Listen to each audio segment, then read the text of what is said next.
में जब सब कुछ उलझा हुआ और मुश्किल लगने लगे तो हमें अक्सर भगवान की योजना पर सवाल उठाते हैं। आखिर मेरे साथ ऐसा क्यों हो रहा है? ये सवाल शायद हम सब के मन में कभी ना कभी अपने जीवन में ज़रूर आया होगा। पर क्या हमने सोचा है कि भगवान ने हमारे लिए कुछ बेहतर ही सोचा होगा? इस कहानी का उद्देश्य उन अनदेखे धागों को खोलना है जिन्हें भगवान हमारे जीवन में बुनते हैं। जब खुद को निराश के गर्भ में पाते हो तब भगवान के संकेत, उनकी योजना अक्सर हमारी समझ से परे होती है। ये कहानी एक गहरी आत्ममंथन और भगवान की योजना के पीछे छुपा रहस्य की खोज का मार्ग दिखाती है। नमस्कार दोस्तों, आप सभी का स्वागत है मेरे Laddu Gopal story YouTube channel में। तो चलिए बात करते हैं आज की इस कहानी की ओर बढ़ते हैं। बहुत समय पहले हिमालय की एक छोटी सी घाटी में एक गरीब और साधारण किसान रहता था जिसका नाम रामू था। रामू के पास केवल एक छोटा सा खेत था जो उसके और उसके परिवार का पेट भरने के लिए पर्याप्त नहीं था। हर साल की तरह इस साल भी रामू ने अपनी पूरी मेहनत से खेती में काम किया, लेकिन अनाज की पैदावार उतनी नहीं हुई जितनी उसने उम्मीद की थी। उसके खेत में लगातार सूखा पड़ रहा था और फसल मुरझा रही थी। रामू दिन रात भगवान से प्रार्थना करता था कि भगवान, आपने मेरे लिए क्या सोचा है? क्या मैं हर समय संघर्ष करता रहूँगा? क्या मैं कभी सुख समृद्धि देख पाऊँगा? रामू एक ऐसा व्यक्ति था जिसने जीवन भर कठिन परिस्थिति का सामना किया था। वह एक गरीब किसान परिवार से था जिसने हमेशा मेहनत की, लेकिन गरीबी और तंगहाली ने उसके परिवार को जकड़ रखा था। रामू ने बहुत छोटे से ही अपने माता पिता के संघर्ष देखे थे। कभी फसल बर्बाद हो जाती तो कभी मौसम के मारे घर की हालत और ख़राब हो जाती। रामू ने हमेशा खुद को सवाल में डुबा पाया, भगवान हमारे साथ ही ऐसा क्यों कर रहे हैं? उन्हें हमारे लिए क्या सोचा है? वह हर दिन अपने परिवार के लिए मेहनत करता, लेकिन जब हालात नहीं सुधरे तो उसकी निराशा बढ़ती गई। रामू अब भगवान को कोसने लगा था। वह रात में भगवान की मूर्ति के सामने बैठकर सवाल करता था, क्या आपने मेरे लिए कुछ अच्छा सोचा भी है या नहीं? कब तक मुझे और मेरे परिवार को यूं ही तड़पता रहना पड़ेगा? रामू का यह संघर्ष केवल गरीबी तक सीमित नहीं था। उसके मन में गहरी निराशा और कठोरता घर बना चुकी थी। वह भगवान को दोष देने लगा था। एक दिन जब उसकी पत्नी और बच्चे भूखे थे और उसके पास उन्हें खिलाने के लिए कुछ भी नहीं था, वे अपने खेत के पास बैठकर फूट फूट कर रोने लगा। उसे लगा कि अब भगवान ने उसकी बात कभी नहीं सुनी। शायद उनके पास उनके लिए कोई योजना भी नहीं थी। रामू ने आंसू से भरी आंखों के साथ कहा, अगर भगवान है तो उन्हें मेरी मदद करनी चाहिए थी। मैं इतनी मेहनत कर रहा हूँ फिर भी कुछ नहीं हो रहा है। ऐसे ही उलझन में रामू एक दिन गांव के प्रसिद्ध ब्राह्मण के पास गए। ब्राह्मण को लोग भगवान का सच्चा भक्त और ज्ञान का भंडार मानते थे। उन्हें रामू की कहानी धैर्यपूर्वक सुनी और अपनी शांति गहरी आवाज़ से बोले, बेटा रामू, तुम ये मानते हो कि भगवान तुम्हारे लिए कुछ अच्छा नहीं सोच रहा है, लेकिन क्या तुमने कभी सोचा है भगवान हमें वही नहीं देता जो हम चाहते हैं, बल्कि वो देता है जो हमारे लिए सही होता है। रामू की आंखों में आंसू थे और उसके चेहरे पर पीड़ा की लकीर थी। उसने कहा, महाराज, मैं भगवान पर विश्वास करना चाहता हूँ, पर जब मैं अपने परिवार को भूखा देखता हूँ तो मेरा विश्वास डगमगा जाता है। रामू ने ब्राह्मण को अपनी पूरी व्यर्थता सुनाई और एक बार फिर अपनी निराशाओं को शब्द में व्यक्त किया। महाराज, मैं कितने ही सालों से मेहनत कर रहा हूँ, पर ना तो फसल अच्छी हो रही है और ना ही परिवार की स्थिति सुधर रही है। मैंने भगवान से बार बार पूछा है कि उन्होंने मेरे लिए क्या सोचा है। आखिर मुझे यह सब दुख क्यों सहने पड़ रहे हैं? क्या भगवान ने मेरे लिए कुछ भी अच्छा नहीं सोचा? ब्राह्मण शांत भाव से रामू की ओर देखते हुए मुस्कुराए और बोले, रामू, जीवन की कठिनाई को हम अक्सर अपनी नज़दीकी से देखते हैं और सोचते हैं कि ये सिर्फ हमारे साथ ही क्यों हो रहा है, पर भगवान की योजना हमसे कई बड़ी और रहस्यमय होती है। आज मैं तुम्हें दो कहानी समझाता हूँ और सुनाता हूँ जो इस बात को गहरे से समझने में मदद करेगी कि भगवान हर किसी के लिए अच्छा ही सोचता है। ब्राह्मण ने गहरी सांस ली और फिर अपनी कथा शुरू की। बहुत समय पहले एक पहाड़ी गांव में एक गरीब लकड़हारा रहता था। वह रोज सुबह उठकर जंगल में जाता और लकड़ी काट कर लाता। वह मेहनती तो था, पर जीवन में कठिनाई का सामना भी कर रहा था। उसके पास इतना भी धन नहीं था कि वह अपने परिवार को ढंग से खिला सके। फिर भी वह ईमानदार और मेहनत से काम करता था और भगवान पर विश्वास रखता था। एक दिन जब वह जंगल में लकड़ी काट रहा था, उसने एक विशाल कायम सांप देखा। सांप किसी प्रकार से जाल में फंसा हुआ था और छटपटा रहा था। लकड़हारा डर गया, लेकिन उसने सोचा कि अगर उसने सांप की मदद की तो शायद वह उसे नुकसान ना पहुंचाए। लकड़हारा सावधानी से सांप के पास गया और जाल को काटकर उसे मुक्त कर दिया। सांप ने अपनी विशाल आंख से लड़के को देखा और बोला, तुमने मेरी जान बचाई है, मैं तुम्हें इसके बदले कुछ देना चाहता हूँ। लकड़हारा सोच में पड़ गया कि सांप आखिर उसे क्या दे सकता है। सांप ने कहा, तुम मेरे साथ आओ। लकड़हारा झुकते हुई उसकी नज़रें और उसके पीछे पीछे चल पड़ा। कुछ दूरी पर चलने के बाद सांप उसने अपनी गुफा के पास ले गया। सांप उसे अपनी गुफा के पास ले गया। गुफा के अंदर बेशुमार खजाना था। सांप ने कहा, ये तुम्हारे लिए है क्योंकि तुमने मेरी मदद की है। लकड़हारा खुश हो गया। उसने जितना हो सके उतना खजाना ले लिया। उसके मन में लोभ आ गया और सोचने लगा कि वह पूरा खजाना ले जाए। लेकिन जैसे ही उसने और खजाने लेने की कोशिश की तो गुफा का दरवाज़ा बंद हो गया और लकड़हारा वहाँ फंस गया। वह बहुत डर गया और समझ नहीं पाया कि ये क्या हो रहा है। सांप ने बाहर से कहा, तुमने अपनी मदद से ज़्यादा लोभ किया। भगवान ने तुम्हें जितना दिया है वह तुम्हारे लिए पर्याप्त था, पर लोभ तुम्हारा विनाश की ओर ले गया। लकड़हारे ने अपनी गलती समझी और भगवान से क्षमा मांगी। कुछ समय बाद दरवाज़ा खुल गया, लेकिन तब तक लकड़हारे ने ये सीख लिया था कि भगवान जो देता है वही हमारे लिए सही होता है। हमें ज़्यादा की लालसा नहीं करनी चाहिए। ब्राह्मण ने कहानी समाप्त की और रामू की आंख में झांकते हुए कहा, रामू, ये कहानी भी तुम्हारे जीवन के लिए एक संदेश है। भगवान जो तुम्हें देता है उसमें संतोष भगवान तुम्हें जो देता है उसमें ही संतोष करना चाहिए। तुम्हारे पास कम हो, पर भगवान ने तुम्हारे लिए कुछ अच्छा ज़रूर सोचा होगा। हम सब उनके समय और योजना का इंतज़ार करना चाहिए। रामू ने गहरी सांस ली और महसूस किया कि उसकी सारी चिंता धीरे धीरे कम हो रही थी। उसने ब्राह्मण की बात को दिल से लगा लिया। उसने अब यह समझ लिया कि आगे जो होगा भगवान हर किसी के लिए अच्छा ही सोचता है। मेरे लिए भी अच्छा सोचा होगा। भले ही हम उसे समझ ना पाए, पर उसने अब से अपने जीवन में आने वाली हर परिस्थिति को धैर्य और विश्वास के साथ स्वीकार करने का निर्णय लिया। रामू ने ब्राह्मण की कहानी सुनने के बाद गहरी सांस ली। पर महाराज जी, आपकी कहानी बहुत प्रेरणादायक है, लेकिन क्या सचमुच ऐसा होता है? मेरे जीवन में तो कभी ऐसा महसूस नहीं हुआ। मैंने जीवन भर संघर्ष किया, मेहनत की, भगवान पर भरोसा किया, लेकिन मुझे कभी भी वह गरीबी और तंगी हमेशा मिली है। आखिर कब तक यह सिलसिला चलेगा? ब्राह्मण ने रामू की ओर देखा। उनकी आंख में संतुलन और गहराई थी। उन्होंने धीरे धीरे मुस्कुराते हुए कहा, रामू, जीवन हमें हर दिन एक नया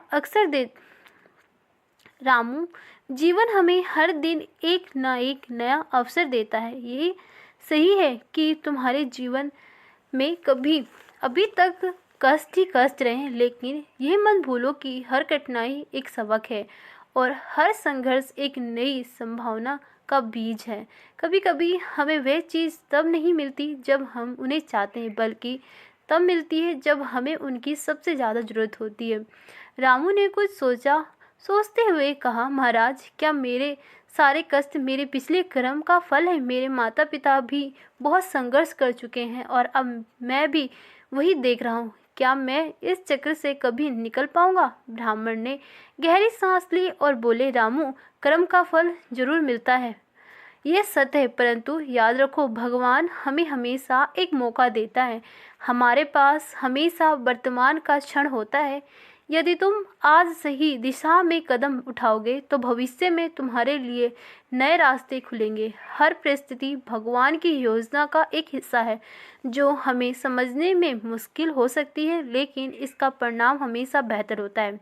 रामू ने अपनी पीड़ा को आवाज़ देते हुए कहा, महाराज, क्या भगवान मेरे दुख को देख रहे हैं? क्या उन्होंने मेरे लिए कोई बेहतर योजना बनाई है? मुझे ऐसा क्यों लगता है कि मैंने बहुत कुछ खो दिया है?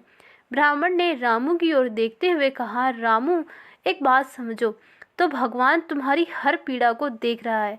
वह तुम्हारी मेहनत को भी देख रहा है, परंतु वो जानता है कि कब और कैसे तुम्हें तुम्हारी मेहनत का फल देना है। वह हमारी परीक्षा जरूर लेता है ताकि हम और भी मजबूत बने। हर व्यक्ति के जीवन में एक ऐसा मोड़ आता है जब उसे महसूस होता है कि जो हुआ वह उसकी भलाई के लिए ही हुआ, लेकिन यह मोड़ केवल उन्हीं को दिखाई देता है जो धैर्य और विश्वास रखता है। रामू ने धीरे से कहा, महाराज, जब मेरे माता पिता ने इस दुनिया को अलविदा कहा तो मैंने भगवान से यही सवाल पूछा था कि आखिर क्यों उन्होंने मुझे अकेला छोड़ दिया। मेरे पास परिवार था, फिर भी मैं इतना अकेला महसूस करता था। गरीबी ने मेरी आत्मविश्वास को चकनाचूर कर दिया। क्या मेरे लिए भी कोई अच्छी योजना हो सकती है? ब्राह्मण ने अपनी शांति आवाज़ से कहा, रामू, हम में से हर व्यक्ति किसी न किसी संघर्ष से गुजरता है।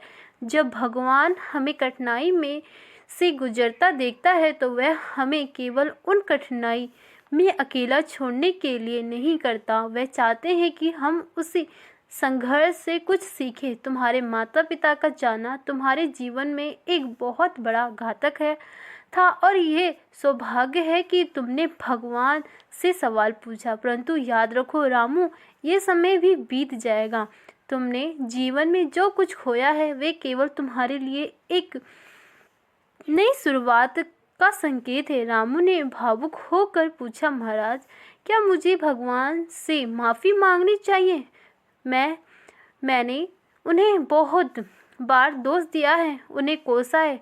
ब्राह्मण मुस्कुराया और बोला, रामू, भगवान के दिल में केवल प्रेम है, उन्हें माफ़ी मांगने की कोई ज़रूरत नहीं है। वे हमारे दिल को समझते हैं। जब हम निराश होते हैं और दुखी होते हैं तब भी वे हमें माफ़ कर देते हैं। तुम्हारे उन्हें दोष देने का एक मानवीय प्रतिक्रिया है और भगवान उसे समझते हैं। लेकिन अब जब तुम्हें एहसास हो गया अगर तुम्हें एहसास हो गया है तो अब भगवान से अपने दिल की बात करो। उन्हें बताओ कि तुमने जो सीखा है उसे अब अपनाना चाहते हो। रामू की नई समझ और ब्राह्मण के साथ संवेद के बाद रामू ने महाराज की बात सुनकर खुद को शांत महसूस किया। उसने महसूस किया कि उसका संघर्ष केवल उसकी परीक्षा थी और भगवान ने उसके लिए भी कुछ अच्छा सोच रखा है। उसने ब्राह्मण से कहा, महाराज, आपकी कहानी और आपकी बात मेरे दिल को छू गई। अब मैं समझता हूँ कि मेरे जीवन में जो कुछ भी हुआ है वह भगवान की योजना का हिस्सा है। मुझे धैर्य और विश्वास रखना होगा। ब्राह्मण ने मुस्कुराते हुए कहा, रामू, ये तुम्हारी पहली जीत है। जब हम भगवान पर भरोसा करना शुरू करते हैं तो जीवन में सब कुछ बदल जाता है। अब तुम यह जान लो कि भगवान तुम्हारे हर कदम पर तुम्हारे साथ है। तुम जो भी करते हो उसमें उसका आशीर्वाद है, परंतु याद रखना, तुम्हें अपनी मेहनत कभी नहीं छोड़नी। तुम्हें अपने प्रयास से भगवान का मार्ग देखना है। रामू ने ब्राह्मण के चरण में सिर झुकाते हुए कहा, महाराज, आपने मेरी आंखें खोल दी। अब मैं अपने जीवन को एक नई दृष्टि से देखूंगा। भगवान की योजना मेरी समझ से परे है ये, पर अब मैं विश्वास रखूंगा कि जो भी हो रहा है वह मेरे लिए सही होगा। ब्राह्मण ने आशीर्वाद देते हुए कहा, रामू, भगवान ने तुम्हारे लिए कुछ बहुत अच्छा सोच रखा होगा। बस धैर्य और विश्वास रखो, हर कठिनाई के पास सफलता तुम्हारी होगी। रामू ने महाराज को धन्यवाद कहा और एक नई ऊर्जा के साथ अपने जीवन को जीने का संकल्प लिया।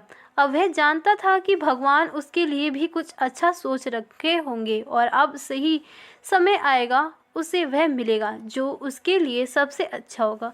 ब्राह्मण ने फिर दूसरी कहानी शुरू की जो रामू को और गहराई से जीवन के रहस्य को समझाने वाली थी। बहुत समय पहले एक जंगल में एक शिकारी रहता था। वह अपनी जीविका के लिए जंगल के जानवर का शिकार करता था। एक दिन उसने एक सुंदर और तेज हिरण देखा। वह बहुत ही चालाक और शक्तिशाली हिरण था जो जंगल में स्वच्छ रूप से दौड़ता फिरता था। शिकारी ने सोचा कि अगर वह इस हिरण को पकड़ ले तो उसे बहुत धन मिलेगा। शिकारी अपनी बंदूक लेकर हिरण के पीछे दौड़ता रहा। हिरण ने शिकारी को आते देखा तो और तेजी से दौड़ने लगी। शिकारी ने कई बार हिरण पर निशाना साधा, लेकिन हर बार हिरण उसकी बंदूक से बच जाता।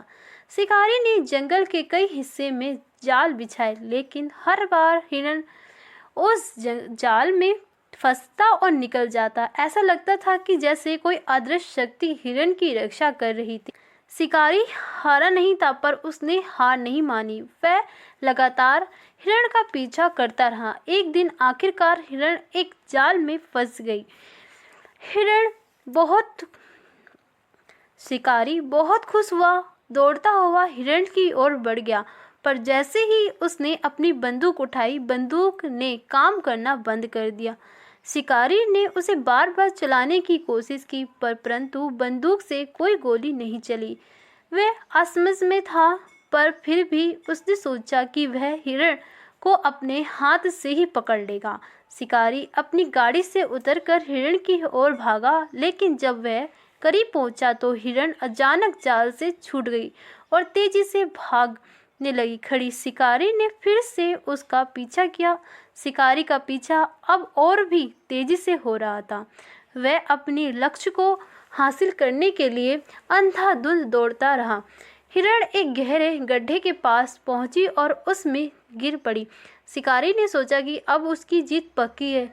उसने तुरंत जाल निकालकर हिरण पर फेंकने की कोशिश की, लेकिन तभी जंगल में शेर की दहाड़ सुनाई दी। शिकारी की रूह कांप गई। उसने देखा कि एक विशाल शेर उसकी ओर बढ़ रहा है। शिकारी का हृदय थम गया। वह जानता था कि अब अगर उसने हिरण को पकड़ा तो शेर उसे नहीं छोड़ेगा।